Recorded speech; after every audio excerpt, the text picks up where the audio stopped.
여러분 안녕하십니까? 새롭게 하소서 김학중 목사입니다. 안녕하세요. 김정아입니다.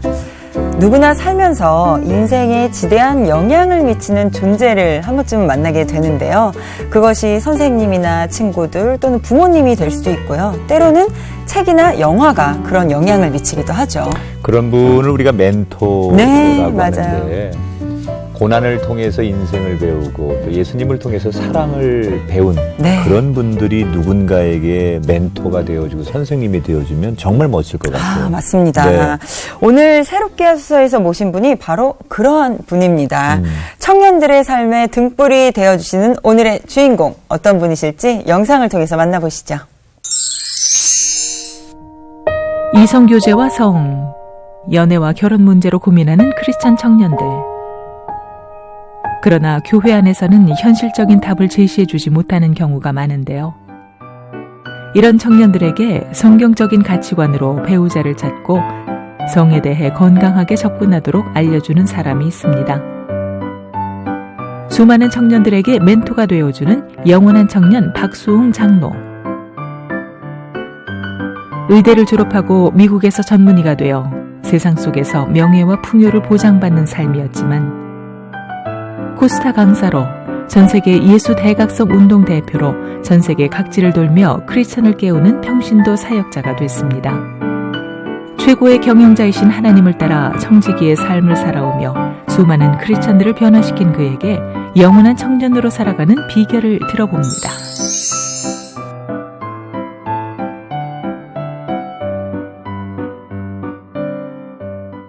네, 가정사역자로 또 청년사역자로 정말 열심히 활동하시는 분이십니다. 이분을 가리켜서 변치 않는 영원한 청년, 형아, 엄마 이렇게 불리는 박수웅 장로님 모셨습니다. 장로님 안녕하세요. 안녕하세요. 네, 장로님 오랜만에 뵙습니다. 네, 얼마나 바쁘게 지내셨어요? 하나님께서 주시는 사역을 이제 한국과 미국과 여러 나라를 통해서 하셔서 열심히 섬기고 있습니다. 아니 전 세계를 누비면서 사실 강연과 집필 활동을 하고 계세요. 최근에 또 어디 강연하고 오셨다고 들었어요. 네, 미국에서 한 달 반 정도 일곱 군데에서 이렇게 집회를 하고 그저께 다시 들어왔습니다. 그저께 들어오셨군요. 아니 저는 장로님 뵌 지가 오래됐어요. 여러 집회에서도 뵙고 그랬는데 말 그대로 정말 전 세계를 누비면서 강의하시고 또 집필 활동하시고 그러시는데 아주 오래전에 뵌 얼굴이나 지금 뵌 얼굴이나 똑같아요. 그래서 변치 않는 그래서 제가 그렇게 얘기한 건데 아니 여쭙고 싶었어요. 어떻게 이게 건강 관리도 하시고 또 시간 관리하시고 이런 스케줄 관리를 하시는지 나름대로 노하우를 좀 배워야 되겠다 오늘은. 어떻게 관리하세요? 다? 중요한 것이 마음이라고 생각합니다. 마음이 청년입니다. 마음이 청년이니까. 그리고 이런 청년들을 많이 만나고 그들의 비전과 결혼과 성과 이런 것을 쭉 강의를 하면서 상담도 하고 그러다 보니까 청년의 마음이 제 마음이 있어요. 그러니까 사실 이렇게 여러 군데 다녀도 별로 피곤치 않고 또 이렇게 시차가 별로 없어요. 저는 그저께 왔는데도 어젯밤도 잘 자고 아주 그것이 하나님의 은혜인 것 같습니다. 장로님이 이제 원래 직업은 의사시고 이제 어찌 보면은 의사로서는 이제 좀 일찍 은퇴를 하시고 그렇습니다. 제2의 인생을 이렇게 정말 청년들을 위해서 많이 하셨잖아요. 그 은퇴 이후의 삶에 대해서 많은 분들이 걱정하시는데 장로님은 그거에 대해서 완전히 극복을 하신 것 같아요. 저는 참 하나님의 은혜로 의사라는 직업을 가지고 복음을 전하자. 이것이 대학생 때부터 있었어요.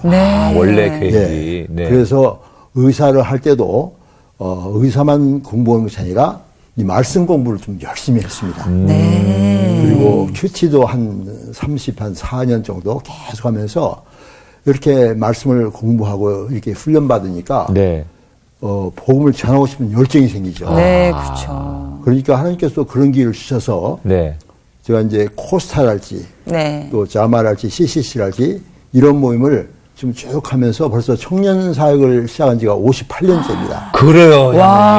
그러니까 마음에 그 기쁨이 있고 감사가 있고 또 늘 하나님을 향한 비전이 있고 네. 내일이 기다려지고 네.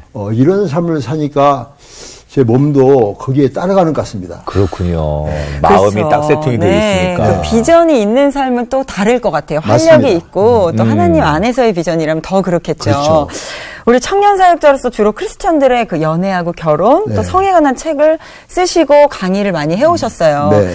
특별히 좀 이런 청년들에게 있어서 그런 한 관계들 뭐 그런 것들에 중점을 두신 이유가 있으셨나요? 그 뭔군요.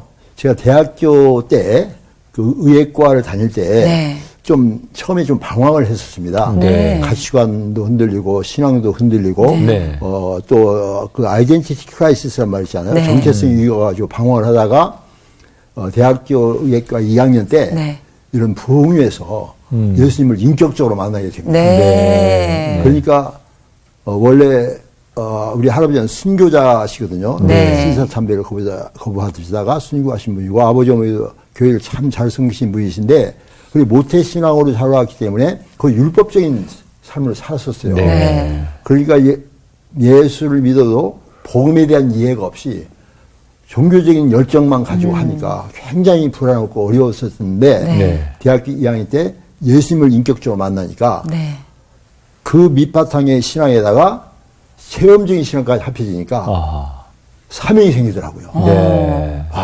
얘는 나와 같이 방황하는 청년들을 도와주는 멘토링을 하는 그런 멘토가 되자. 네. 네네. 그리고 청년들을 키워서 다음 세대를 준비하자. 네. 이런 비전을 주님께서 주셔서 네. 제가 그렇게 사는 것 같습니다. 아니 그러면 장로님 사실 아직 장로님의 강의를 들어보지 못했고 책을 접하지 못했던 많은 분들이 또 계실 거잖아요. 많죠. 하나님이 만드신 성을 참 아름답고 건강하게 우리가 누리는 방법에 대해서 좀 네. 살짝 예. 공개해 주신다면. 첫째 성에 대한 태도를 바꿔야 됩니다. 태도를. 성에 대한 태도가 성경적이 돼야 돼요. 하나님의 선물이고 성은 거룩한 것이다. 네. 그리고 하나님이 주신 놀라운 축복이다. 이렇게 받아들이면요. 부부간의 성이 참 건강하고 아름답고 행복합니다. 그렇죠. 그런데 우리 한국의 풍습은 성은 약간 더럽고 약간 차부시해야 되고 부끄럽고 그리고 배우지도 않고 이러니까 이런 문제 때문에 부부간의 문제가 많이 생기고 그래서 저는 성경으로 돌아가자. 네. 신구약 성경에 성에 대한 말씀이 많거든요. 네. 많은데 사실 목사님들이 설교식이 너무나 힘든 거예요. 네. 한국의 문화 때문에. 그런데 저는 이제 의사가 돼서 그 강의를 하면은 사람들이 마음을 오픈해요. 네. 그렇죠. 네. 그래서 제가 이제 어느 모임에 가서 성가위를 했더니 어떤 권사님이 저 뒤에 앉았다가 저 사람 목사도 아니요 그러더랍니다. 네. 근데 우리 아내가 옆에 있었는데 다른 권사님이 저 사람 목사가 아니고 의사예요, 의사. 그러니까 그 권사님이 의사? 그러면 괜찮지. 목사님이 이렇게 하는 것보다. 얘기하더랍니다. 우리 아내가 듣고 나한테 얘기를 했어요. 그래서 네. 더 사명감이 생겼어요. 하나님께서 나에게 의사가 되게 한 것은 돈 벌고 잘 살고 하는 것이 아니라 복음을 전하기 위한 좋은 도구구나. 그래서 그 문제를 적극적으로 펴내고 책도 쓰고 하면서 많은 사람을 도와주고 특히 그 부부간의 성인 문제가 많은 사람 많거든요. 네. 신앙은 좋은데 네. 성 문제에 서로 갈등하는 사람들을 상담해 주면요. 성 문제 해결됨과 동시에 부부가 더 화목해 돼서 네. 더 하나님께 봉사를 하더라고요. 그러네요. 네, 건강하게 만들어주니까. 그렇죠. 이게 사실 이제 크리스찬 청년들 때문에 이런 일을 하시는 거잖아요. 그렇죠. 이렇게 어떻게 보면 크리스찬 청년들이 교회 안에만 있는 게 아니라 바깥에 나가서 친구들도 만나고 바깥의 문화의 영향도 받다 보니까 그렇죠. 소위 양다리를 거치게 되고 맞습니다. 자기 정체성을 잃어버리는 거예요. 예, 예. 근데 이제 뭐 청년들에 대해서 애정도 많으시고 조언도 많이 해주시니까 네. 이런 조언을 좀 듣고 싶어요. 요즘 이제 크리스찬 청년들이 배우자를 만나는 게 참 중요한데 그렇죠. 기도도 또 많이 기도도 해요. 많이 하고. 그렇죠. 네. 그런데 기도만 하다가 정말 하나님의 뜻인 걸 놓쳐버릴 때도 있고 네. 또 하나님의 뜻인지 모르고 이걸 자기가 하나님의 뜻이라고 우기다가 잘못된 또 선택을 하기도 하고 그렇죠. 그래서 여기에 대한 조금 이렇게 조언을 좀 직접 네. 장로님께 부탁을 좀 드리고 정말 싶어요. 현실적인 조언. 네. 네. 예, 저는 어떤 조언을 주는군요. 결혼은 사명이다. 사명이다. 네. 하나님이 주신 나의 명령하신 것이다. 일단 해야 된다. 그렇죠. 창세기 1장에 남자와 여자를, 남성과 여성을 만드셨잖아요. 네. 만드시고 생육 번성하라. 네. 그게 명령이고요. 네. 두 번째 2장에서는 남자가 부모를 떠나 그 아내와 연합하여 합하여 둘이 한 몸을 이룰지로다. 네. 여기도 두 부부가 한 몸이 된 성입니다. 네. 그게 하나님의 명령이거든요. 그러니까 결혼은 크리스천에게서는 사명입니다. 왜냐하면 결혼을 하지 않으면 아기도 못 낳잖아요. 그럼 하나님이 생육 번성하라는 그 사명을 잃어버리는 것이 되고 네. 그다음 또 한 가지 결혼은 두 사람이 하나 되는 놀라운 축복이다. 네. 이 하나됨이라는 것은 육체적으로 하나 되는 것뿐만 아니라 영적으로, 혼적으로, 정신적으로, 정서적으로, 육체적으로. 그래서 영적으로, 정신적으로, 정서적으로 그리고 육체적으로 전인적인 하나됨입니다. 네. 이것은 거룩한 것입니다. 그러니까 두 사람이 벌거벗었으나 부끄러워 아니하니라. 네. 이래서 부부는 서로 사랑하면서 하나됨을 누리는데 이 하나됨이 그냥 결합만 의미하는 것이 아니라 가장 깊은 대화입니다. 네. 가장 깊은 곳에서 두 사람만 만나는 거예요. 그건 누구도 침범할 수 없어요. 그렇죠. 두 사람만 만나서 거기서 대화가 일어납니다. 그래서 부부간의 성관계가 행복한 사람들은 가장 깊은 대화를 하고 있는 거예요. 그러면 이제 모든 문제가 그 안에서 해결이 되는 것이죠. 네네. 그리고 성이 이렇게 중요하고 거룩한데 우리 한국의 이 문화가 성을 자꾸 타부시하고 지약시하니까 이것이 교회까지 영향을 미쳐가지고 교회에서도 이것을 입다물고 있으니까 성도들이 그런 어려움을 겪는 거죠. 그렇죠. 밖에서 유혹은 많은데 교회에서는 거룩하라고 그러고 그러니까 이중적이 되는 거예요. 그렇죠. 그러니까 이런 훈련을 받은 그런 상대를 만나고 네. 또 혹시 본인들이 배우자로 지금 만나고 이제 배우자가 되기 위해서 만나고 있다면 이런 훈련을 또 이런 교육을 좀 받으면 젊은이들이 좋죠. 그런데 네. 결혼하기 전에 그렇죠. 결혼 예비 학교라든지 그렇죠. 또 이런 책을 통해서 상담을 통해서 자기 가치관을 좀 분명하게 하고서 이 배우자를 하나님 주신 그 짝으로 인정하면 더 좋은 배우자를 만나지 않을까. 그렇죠. 네. 그래서 저는 마태복음 7장 7절 8절을 보면 구하라 주실 것이요 찾으라 찾을 것이요 두드리라 열릴 것이니라. 그러니까 결혼은 그냥 수동적으로 하는 것이 아니라 적극적으로 해야 됩니다. 배우자를 간구해야 됩니다. 네. 너는 내게 부르짖으라. 네. 내가 내게 응답하겠고 네가 알리면 크고 비밀한 일을 보이리라. 우리가 간구해야 돼요. 먼저. 간구하면서 주님 제 결혼하고 싶습니다. 주십시오. 그리고 가만만 있으면 안 돼요. 그 다음 찾아야 됩니다. 네. 찾는 것이 어딘 거니? 교회입니다. 네. 청년부. 네. 이 적극적 참석해서 눈을 뜨고 쳐다봐야 됩니다. 그리고 찾으면은 두드려야 됩니다. 오픈하라고. 이런 적극적인 자세가 우리 크리스찬들이 필요해요. 교회 그런데 안에서. 많은 크리스찬 청년들이 하나님이 언젠가 때가 되면 주시겠지. 그냥 그러고 그냥 누가 이렇게 접근하면은 저 스타일은 내 마음에 안 맞는 스타일이야. 네. 키가 작어 뭐 인류 대학 안 졸업 안 해서 그러니까 신앙 좋은 사람과 결혼하고 싶다고 얘기를 해요. 그런데 신앙 좋은 사람을 데려다 주면은 뭐 조건을 키가 보고. 작다느니 외모가 그렇고. 직장이 어떻다느니 그러니까 이 사람은 성경적인 가치관과 세속적인 가치관을 같이 가지고 있기 때문에 그러네요. 결혼할 수가 없는 거예요. 근데 저는 뭐라고 얘기하는 거니?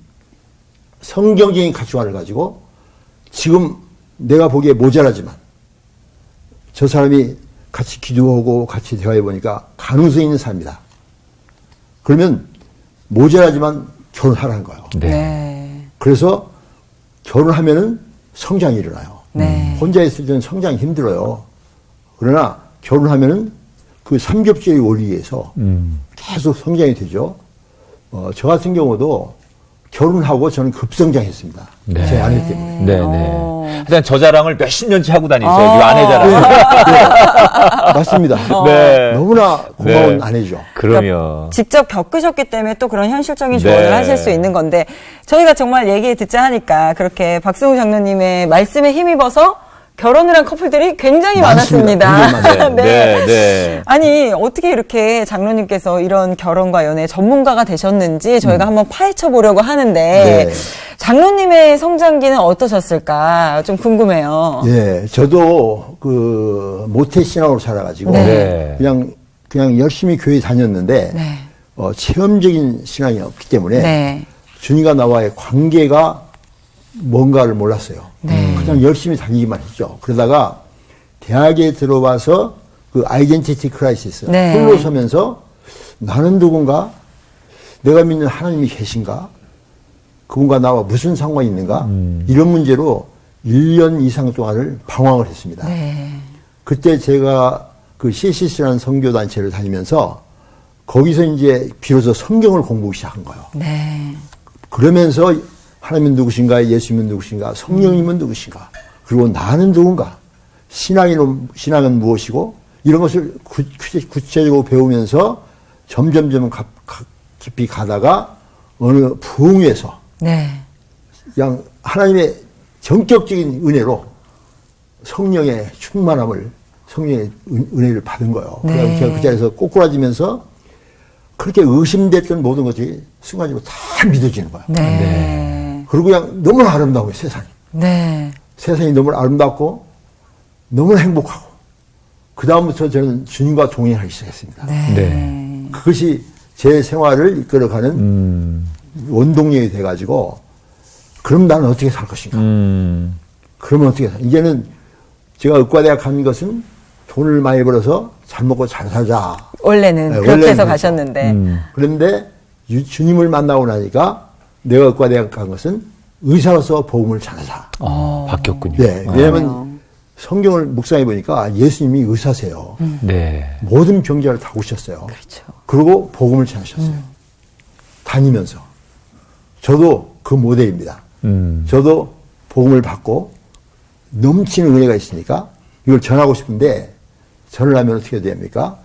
의사를 하더라도 의사가 너무나 바쁘잖아요. 네.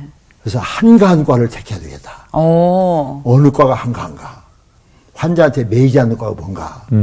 봤더니 마취과더라고요. 마취과. 마취과. 마취과는 제가 미국에서 마취과를 택했는데요. 마취과는 자기 환자가 없습니다. 전부 외국과 의사들, 그렇죠. 환자들 데려오면은 재웠다 깨웠다 보내면 다 가고 나를 안 찾아요. 네. 그게 마취과가 제일 좋은 과고, 네. 시간 여유도 많고. 네. 그래서 저는 돈이나 취미나 뭐 특기가 아니라 어느 과가 한가해서 그 한가한 과를 가지고 복음을 전할까. 특히 청년 대학생 다음 세대에게. 네.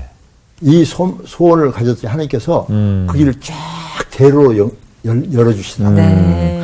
아니, 원래부터 의사가 되는 게 꿈이셨어요? 그게 어떤 가정적인 배경에 영향이 좀 있으셨습니까? 아버님이, 네. 제가 이제 외정시대 때 태어났거든요. 네. 그리고 초등학교 들어갈 때 6.25 동란이 생겨서 한국은 참 가난했잖아요. 그런데 아버님이, 할아버님이 이렇게 순교를 당하시면 너무나 가난하셔서 네. 부자가 되신다고 막 자수성가하셨어요. 그래서 우리 큰아들은 의사를 만들어서 아주 이 가난을 벗어나서 잘 살게 하겠다. 아버님이 조금 그런 한이 있으셨군요. 그러죠. 그래서 저한테 너는 의사다. 초등학교 때부터. 저는 뭐 다른 조건 따질 거 없이 의사. 왜냐하면 아버지 말 안 들으면 쫓겨나니까. 그래서 예, 의사가 되겠습니다. 그런데 나중에 보니까 저도 의사가 좋더라고요. 의사는 남을 도와주는 사람. 네네. 고통 속에 있는 사람을 도와주는 일을 하고 있잖아요. 그래서 의사도 좋은데 그 의사라는 직업을 가지고 복음을 전하는 게 더 효과적이에요. 그렇죠. 왜냐하면 모든 의사들은 전부 예수 안 믿는 사람들 많이 오잖아요. 네. 그 사람들한테 복음을 전할 때 거의 다 받아들여요. 아니, 이게 근데 의대를 간다는 것 자체가 어느 정도 나의 실력이 돼야지 갈 수 있는 거고, 네. 가서도 굉장히 치열한 싸움이잖아요. 그렇죠. 그 학교 생활은 좀 그래도 순탄하셨어요? 그러면요, 저는요, 대학교 의예과 2학년 때 예수님 만나고 나니까 네. 너무나 기쁜 거예요. 그럼 예수님 만나기 전에는 조금 힘들었어요? 힘들었죠. 우울증이 있었고, 열등감이 있었고, 네. 굉장히 사람 만나기도 어렵고, 늘 프레셔 때문에. 네. 그런데 예수님 만나고 나니까 그 성격이 바꿔지더라고요. 그리고 모든 가치관이 바꿔지고 그런 다음부터는 사람들을 만나기 너무나 좋고 복음 전하기 너무나 좋고 네. 그래서 학과 시간에도 쉬는 시간에 식판에다가 주 예수를 믿어라. 오. 구원받으리라. 이렇게 써놓기도 하고. 네. 그래서 막 학생들 계속 전도하고 여름방학 때 겨울방학 때는 어디 놀러 가지 않고 계속 의료봉사를 하고 복음 전하기 그렇게 좋고요. 다른 사람들이 나 때문에 또는 다른 사람들이 예수를 믿으면 그렇게 기쁜 거예요. 네. 그러니까 이 복음에 대한 열정이 대단하셨네요. 네. 그때도. 그래서 의과대학 다닐 때요. 공부가 그렇게 어렵지 않았어요. 오. 저는 주일날에 중학교 때부터 의과대학 졸업할 때까지 한 번도 공부한 일이 없습니다. 주일날은. 네. 어릴 때는 주일 성수해야 된다. 우리 아버님이 늘 그러셨고, 그다음 주님 만나고 난 다음에는 너무나 이 복음 전에 기뻐서 네. 공부를 주일날에 한 번도 안 했어요. 그런데도 여호와를 경외하는 것이 지혜의 근본이다. 잠언 9장이죠. 네. 여호와를 경외하는 것이 지식의 근본이다. 네. 잠언 1장에 그 말씀이 나한테 오더라고요. 야, 이 이거 공부를 하는데 공부가 잘 되는 거예요. 이거 학부모님도 잘 들으셔야 되겠는데요. 이거 네. 주일에 요즘에 사실 공부해야 된다고 예배 못 드리게 하시는 부모님들 근데 굉장히 그것은 하나님을 많거든요. 몰라서 그럽니다. 네. 하나님이 지혜에 주장하신 분이에요. 네. 눈이 지혜가 부족하거든 후히 주시고 꾸짖지 아니하시면 하나님께 구하라. 좀 주십시오. 그러니까 사람이 자기가 좋아하는 일을 해야만 네. 저렇게 행복한 거예요. 맞아요. 그러니까 복음 전하는 거를 억지로 하거나 의무로 네. 하지 않고 내가 하나님을 체험하고 나서 이게 내 사명이라고 생각하니까 너무 행복하다 싶어요. 맞아요. 복음 전하는 게 너무 행복하고 그러니까 공부도 되고 그렇죠. 좋은 아내도 만나고 그렇죠. 노년의 인생도 행복하고 이게 그렇죠. 비결인 거예요. 맞습니다. 좋아하는 일을 하시니까. 아니 근데 그러다가 미국으로 건너가시게 되셨어요. 네. 근데 그곳에서 사실 너무 낯선 땅이잖아요. 그렇죠. 어려움은 좀 없으셨나요? 있었죠. 저는 이제 주님 만나고 난 다음에 꿈이 커져가지고 네. 네. 세계에서 가장 큰 나라, 의학이 발달된 나라, 미국을 가자. 그런 꿈이 생겼어요. 네. 그래가지고 그 당시 어려웠는데 하나님께서 또 그 길을 열어주셔가지고 한국에 있으면서 미국 의사 자격시험에 합격을 했어요. 오. 의과대학 4학년 때. 네. 그러니까 그것도 지혜, 하나님 주신 지혜죠. 그래가지고 미국 건너갈 때 의사 자격증을 가지고 건너가서 네. 거기서 가자마자 의사 생활을 하면서 또 CCC를 만들어가지고 네. 그 대학생들을 훈련시키고 그러면서 또 마취과를 하니까 시간 여유가 많잖아요. 네. 많아가지고 이제 또 신학교도 좀 다녔습니다. 그리고 모든 훈련도 좀 받고 그래서 계속 제자 훈련을 한 거예요. 네. 그리고 계속 선교 나가고 그런데요 병원에서 일할 때도 너무나 재밌는 거예요. 왜냐하면 내가 이 환자를 도와줌으로 이 환자가 수술하는데 아프지도 않고 편하게 수술 받을 수 있게 이건 얼마나 큰 축복이에요. 네. 근데 저는 성경을 묵상해 보니까 마취과의 최초의 마취과 의사가 하나님이시더라고요. 아담의 갈빗대를. 그러게요. 아담을 갈빗대를. 깊이 잠들게 하시고 네. 그게 마취거든요. 그렇죠. 리고 마취하시고 갈비뼈를 빼는 수술을 하시고 네. 다시 살로 채우시고 그러니까 아담이 아프지 않고 한 거예요. 그러니까 그래서 저는 병원에 있을 때도요 너무나 재밌어서 즐겁고 그래서 늘 찬송을 많이 불렀어요. 그래서 제 별명이 놀이하는 마취과 의사, 오. 가장 행복한 의사 이렇게 네. 별명이 났어요. 미국에서도. 장로님 이렇게 정말 열심히 하셨고 좋아하는 일을 행복하게 하시고 그런 거를 보면서 참 부럽고 좋은데 네. 살짝 걱정됐던 게 네. 그렇게 너무 사역을 열심히 하시고 또 의사 생활도 만족해 하셔서 열심히 하셨다면 네. 가정에서 아내와 아이들과의 시간이 물리적으로 예, 그렇죠. 원해서가 아니라 줄어들게 되면 그렇죠. 아이들도 사춘기 겪다가 불만도 생길 수 있고 그렇죠. 아내도 내 남편이 아니라 이게 청년들의 아빠이고 남의 남편 같은 느낌이 들어서 혹시 그런 어려움은 없으셨을까? 없었습니다. 없었어요. 왜 그런 건요? 네. 직장을 고를 때 돈 네. 많이 주는 직장이랄지 유명한 직장이 아니라 어느 병원이 한가. 아. 그것만 찾았어요. 그것만 찾았더니 네. 제가 두 군데 직장을 했거든요. 네. 근데 첫 번째 직장은 1년에 10주간을 휴가를 줘요. 네. 네. 그리고 두 번째 제가 거기서 한 25년 동안 일했던 직장은 오전만 일해요. 오후는 일이 없어요. 네. 물론 밤에도 일이 없고 당직도 없고. 네. 그래서 저는 매일 오후에 집에 있어요. 네. 그리고 아이들과 5년 동안 하루도 빼지 않고 가정 예배를 드렸습니다. 그러니까 저는 애들과 깊은 대화를 많이 나누고 우리 그러셨겠네요. 생각엔 시간이 없어서 못 하실 것 그러게요. 같아요. 시간 그렇지 않았군요. 그러니까 직장을 고를 때도 네. 목적이 있어야 돼요. 네. 내가 좋아하는 직장이냐, 돈 많이 버는 직장이냐, 나는 그것이 아니라 어느 직장이 한가한가. 그런 직장을 또 하나님께서 주시더라고요. 그러게요. 근데 장로님 왜 우리가 살다 보면 신앙 좋은 분도 네. 그 때때로는 왜 이게 너무 좋은데 하다 보면 좀 쉬고 싶다. 네. 그리고 인간적으로 좀 이제 내려놓고 싶다. 그런 유혹이 오잖아요. 네. 사역자들에게도. 네. 장로님에게도 정말 청년들을 위해서 또 내가 의사의 그 직업을 가지고 복음을 전하는 사명을 열심히 하다가도 여기까지만 할까? 이제 그만할까? 뭐 내가 여기만 해도 되지 이렇게 전 세계를 다니면서 해야 될까라고 하는 그런 생각이 들잖아요. 그렇죠. 네, 그때 그걸 어떻게 극복하셨어요? 그래서 제가 이제 의사를 하면서 청년 사역도 하고 여러 나라 다니면서 코스타 섬기고 하다 보니까 갈등이 오기 시작했어요. 그렇죠. 1개월 휴가인데 모자라요. 네. 3개월 휴가를 받았습니다. 네. 그리고 그것도 모자라요. 그래서 6개월 휴가를 받았어요. 예. 그러니까 이제 병원 원장하고 좀 갈등이 생겼죠. 예. 그래서 제가 기도하기 시작했어요. 하나님, 제가 이 직장에서도 빛을 발하고 또는 사회에서도 빛을 발해야 되는데 지금 어떻게 했으면 좋겠습니까? 그랬더니 주님께서 너 왜 직장을 찾고 다니냐? 그만둬라. 이제 한 곳에 집중해라. 두 군데 처음에 했는데 점점 이 압박이 오는 거예요. 그래서 직장을 그냥 60도 되기 전에 딱 그만뒀죠. 그래서 일찍 은퇴를 하신 거예요. 그만두고 어허. 본격적으로 사역을 하기 위해서 전 세계를 이제 다니는데 와 그러면 이제 돈을 못 벌잖아요. 그래서 경제적으로. 집을 팔았어요. 팔고 조그마한 콘도로 이사 왔죠. 여기 우리 애들이 나보고 그래요. 아빠는 돈 안 버는 의사라고. 의사라고 하면 돈 잘 벌 것 같은. 다 많이 벌죠. 주위에 다 돈 잘 벌어요. 네. 근데 아빠는 돈 안 버는 의사고, 그럼 이제 내가 우리 다른 의사 친구들은 막 더 큰 집으로 이사하고 막 더 부자 되는데, 우리는 조그만 집으로 이사 왔거든요. 그 집을 감당할 수가 없어서. 그러면 아내가 문제가 생길 거 아니에요. 그렇죠. 그렇죠. 그렇죠. 근데 아내가 더 좋아하는 거예요. 야. 아내가 큰 집에 있을 때는 그거 관리하는데, 그렇죠. 청소하는데, 그 막 복잡하고 힘드는데, 조그만 집으로 이사 오니까 너무나 좋다는 거예요.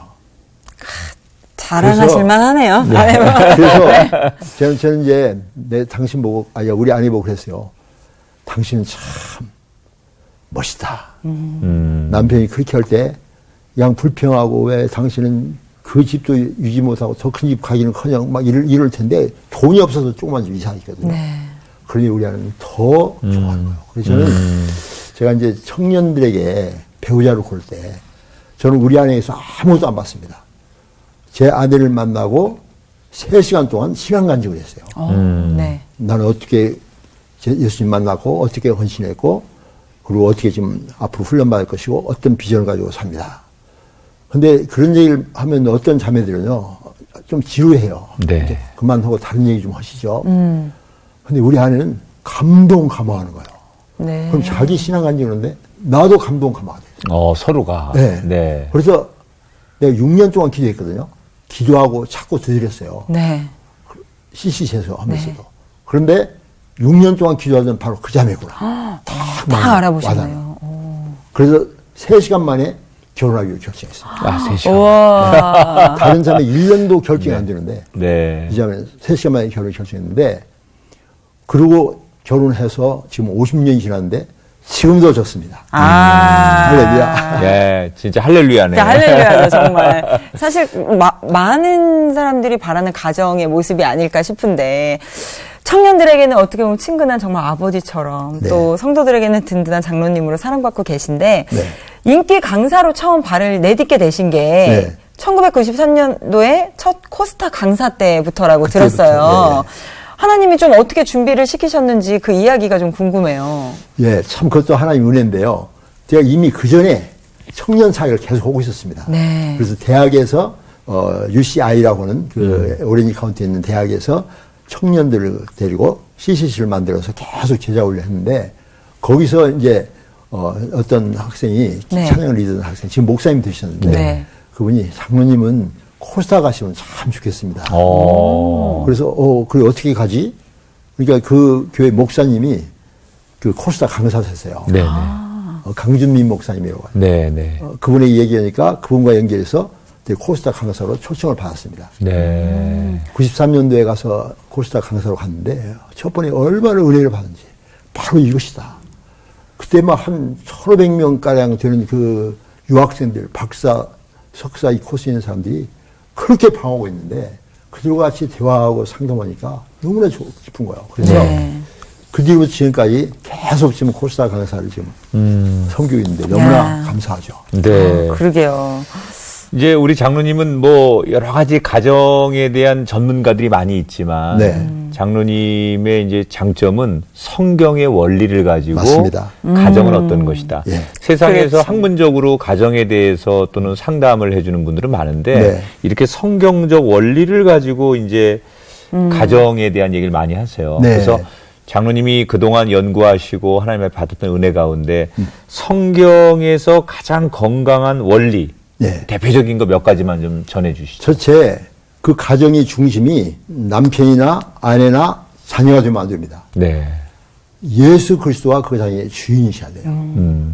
그래서 예수 안에서 모든 것을 맞추는 거예요. 성격차도 성문제도 예수님 안에서 다 이렇게 맞춰져요. 네. 그러니까 저는 이제 말씀 묵상을 지금 34년째 쭉 하고 있기 때문에 모든 것이 성경적입니다. 네. 그리고 성경에 답이 다 있어요. 네. 그 하나님 뜻대로만 하면은 그다음 다 되는 거예요. 그러니까 제가 이제 이 가정에서도 우리 아내한테 이거 늘 헌수해 본 거니 우리는 항상 기뻐하자. 그리고 쉬지 말고 기도하자. 범사에 감사하자. 이는 그리스도 예수 안에서 늘 행하신 하나님의 뜻이다. 이것을 가지고 늘 하니까 성격 차도 다 해결되고 네. 성 문제도 해결되고 자녀 문제, 자녀도 셋이 있는데요. 우리 큰딸이 문제가 생겼습니다. 네. 그때 문제가 생겼는데 그때도 제가 그 딸을 껴안고 온 세상이 너를 버려도 나는 너를 안 버린다. 하나님은 너를 끝까지 사랑하신다. 그래가지고 문제가 생겼음에도 온 가족이 합해가지고 다 하니까 문제가 금방 해결되더라고요. 네. 그러니까 제일 중심이 하나님입니다. 사람이 중심이 되면 안 된다. 성경적 되게 원리는. 많은 분들이 자녀들이 중심이 되는 거 많아요. 그렇죠. 뭐 아버지가 중심이 되려고 하거나. 그러거나. 네. 그렇죠. 네. 그게 정답이었네요, 정말. 그래서 어떻게 하나님 보면. 중심이 딱 되니까 네. 하나님 안에서는 모든 언어가 다 통일되는 거예요. 네. 그리고 늘 기뻐하고 기뻐하고 기도하고 기도하고. 감사하고. 근데 우리 아내 같은 경우는 한 새벽 4시쯤 일어나서 1시간, 2시간을 기도하고 말씀 묵상하고 잘 그래요. 네. 저는 이제 한 5시, 6시에 일어나거든요. 네. 그러면 이렇게 기도하는 모습, 말씀 묵상하는 모습을 보면 너무나 아름다워요. 아름답죠. 그래서 잘 기도하니까. 그 자녀들 조금 전에 얘기해 주셨는데 이제 아드님 2분에 따님 네. 1분. 근데 네. 이제 따님이 좀 어려움이 있었다고. 예. 근데 그 어려움들이 누구나 다 겪을 수 있는 그렇죠. 네, 어려움인데 그 어려울 때 결국은 아버지가 또 어머니가 온 가족들이 하나님의 방법으로 그 문제를 바라봤기 때문에 그렇죠. 극복하셨다고 했잖아요. 극복했어요. 네. 그래서 그 어려움 때문에 우리 가정이 더 하나 되고 네. 그 어려움 때문에 제가 더 성숙해졌습니다. 오히려. 그러니까 자녀가 어려우니까 더 하나님께 매달리고 그 자녀의 어려움이 결국 나한테서 왔다는 거예요. 제가 너무나 엄하게 키웠거든요. 네. 그 큰딸, 아들 둘 있잖아요. 네. 근데 저는 미국에서 애들을 하나님을 경외하고 하나님 중심으로 해서 리더를 만들겠다 이런 결심을 하고 어릴 때부터 5년간은 하루도 빼지 않고 가정 예배를 드렸어요. 네. 그런데 그게 조금 부작용이 생겼습니다. 왜냐하면 우리 딸 같은 경우는 아빠가 너무나 강조하니까 자기한테 강요가 된 거죠. 네. 그래서 아빠같이 신앙 좋은 남자하고 결혼하면 힘들겠다. 이런 생각을 했다는 거예요. 네. 그럴 근데 수 그게 있겠구나. 우리가 참 자녀 교육에 있어서 내가 그래서 그걸 회개하면서 세미나도 하고 그러는데요. 저는 아이에게 사랑을 베풀었지만 이 아이는 그 사랑을 베푼 것이 아니라 자기를 억압하는 거예요. 네. 제가 우리 부모님에게서 그렇게 억압을 받았는데 나도 그렇게 한 거예요. 네. 그러니까 자녀 교육을 잘 할 줄 몰랐죠. 네. 그래서 이 아이가 결혼할 때 아빠 같은 남자, 신앙 좋은 남자하고 결혼하면 힘들겠다. 그래서 적당히 신앙생활 남자하고 결혼했다. 이런 생각을 했다는 거죠. 네. 그래서 그런 남자를 골랐어요. 네. 제가 보니까 아니에요. 그래서 아니다. 신앙 좋은 남자를 골라야지. 왜 저 여자는 보니까 그냥 왔다 갔다 하는 애다. 근데 아빠 내 결혼이에요. 허락해 주세요. 제가 상담하니까 결코 승산이 없더라고요. 그래서 허락했는데 나중에 알고 봤더니 이 형제가 종교 다원론자예요. 네. 네. 예수님이나 뭐 석가나 뭐 마호메시나 다 똑같은 이런 식으로 하니까 그 가정이 어려움이 생겼을 때 내가 암만 상담을 해주더라도 성경 중심이 아니니까 상담이 안 되는 거예요. 그러니까 결국은 그 애가 집을 나가고 이혼을 신청했어요. 네. 우리 딸은 이미 변호사로서 잘 나가고 있었는데 네. 자기 인생에서 최초로 어려움을 겪은 거예요. 네. 그리고 이제 당했죠. 당하고 이제 우리 집으로 불렀어요.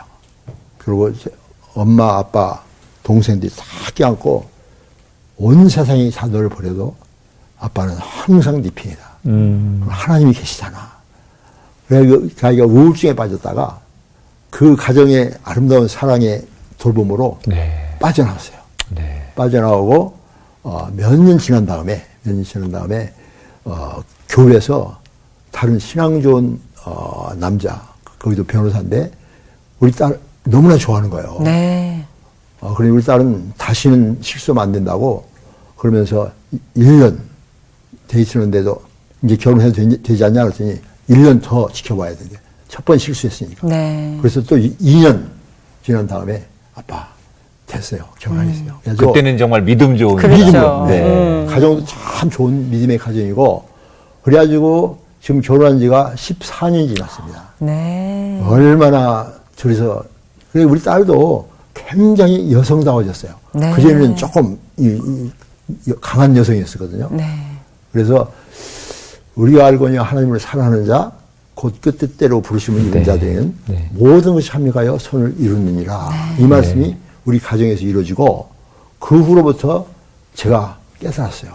자녀 교육을 올바로 해야겠구나. 믿음만 가지고 안 되는구나. 또 우리 장로님이 참 매력이 이런 거거든요. 네. 당신의 아픔을 이렇게 다 하나님 앞에 정말 이렇게 내려놓으시고 네. 공개하시고 예. 이것을 교훈으로 주시고 또 그렇죠. 결국은 또 잘 되게 하셨으니까. 네, 그렇죠. 맞아요. 결국은 이렇게 강의하는 게 말이 멋지고 강의의 어떤 그런 것들이 학문적인 것이 아니라 정말 하나님 안에서 체험된 내용들이니까 네. 장로님의 강의가 더 많은 사람들에게 감동을 주는데 맞습니다. 장로님이 이렇게 정말 영원한 청년으로 살아가고 계신데 네. 앞으로의 삶은 어떻게 준비하고 계실까 궁금해요. 예. 기대됩니다. 제가 이제 미래 이력서를 썼어요. 미래 이력서. 그 사람들은 과거 이력서 쓰잖아요. 네. 저는 미래 이력서. 그래서 1990년대부터 25년의 미래 이력서. 네. 그리고 매번 개정판을 만듭니다. 만들어가지고, 근데 그 내용이 뭔거니? 어떻게 하면 하나님을 영광 돌릴까? 거기에 초점을 맞춰서 하는데, 저는 지금도 매일이 기다려지는 삶을 살고 있습니다. 네. 저는 청년이에요. 김영석 씨가 100세를 살고 보니 이런 책에 자기 인생에서 65세에서 75세가 가장 황금기였다. 네. 이렇게 얘기를 하는데 제가 보니까 저는 70세에서 85세까지가 가장 황금기다. 그래서 계속해서 5대양 6대주, 온 열방 이 일을 다니면서 특히 코리안 디아스포라가 많거든요. 189개 한 800만이 나가 있다고 그래요. 네. 그들의 2세대를 깨우고 다음 세대를 준비하는 일. 특히 한국에서 이 자녀교육이 너무나 잘못되어 있잖아요. 이 자녀교육을 성경적으로 하자. 네. 인류대학 보내라고 하지 말아라. 인류대학 보내지 말고 인류 하나님의 삶을 만들자. 네. 그러면 하나님께서 길을 열어주신다. 자기가 스스로 연락할 필요 없어요. 잠언 3장 5절 6절 보면 너는 마음을 다하여 여호와를 의뢰하고 내 명철을 의지하지 말라. 너는 범사의 길을 인정하라. 그리하면 내 길을 지도하시리라. 그 지도하시라는 말이 영어 성경에는 then he will make your path straight. 네가 가는 모든 길을 일직선으로 대로로 쫙 열어주시리라. 근데 저는 그 말씀을 믿습니다. 네. 그리고 그게 제 생활 속에 이루어지더라고요. 네. 그래서 저는 우리 자녀 교육에서도 하나님 경외하는 최고의 하나님이 경외하는 삶. 네. 그러니까 장로님은 항상 전성기신 것 같아요. 그런 것 같아요. 지금이 전성기고 네. 또 내년에도 내년이 전성기일 것 그렇죠. 같고. 그래서 우리에게 꼭 필요한 장로님이시라는 생각이 들고요. 네. 오랜만에 뵀는데 여전한 그 열정과 네, 또 맞아요. 정말 우리의 가슴을 콕콕콕 찌르는 감동적인 얘기는 여전하시다라는 생각이 들고, 이런 얘기가 오늘 방송을 통해서 많은 젊은 세대들에게 네. 또 우리 크리스찬 가정에게 흘러 들어갔으면 좋겠고, 장로님 정말 건강하게 네. 그 꿈 잃어버리지 마시고 예. 우리 곁에서 많은 젊은이들 또 다음 세대를 세우는데 네. 쓰임 받으셨으면 좋겠습니다. 예, 감사합니다. 장로님 더 건강하시고요. 예, 예. 저희가 늘 장로님 잊지 않고 저희도 기도하고 예. 응원하겠습니다. 오늘 함께 해주셔서 고맙습니다. 감사합니다. 고맙습니다. 네.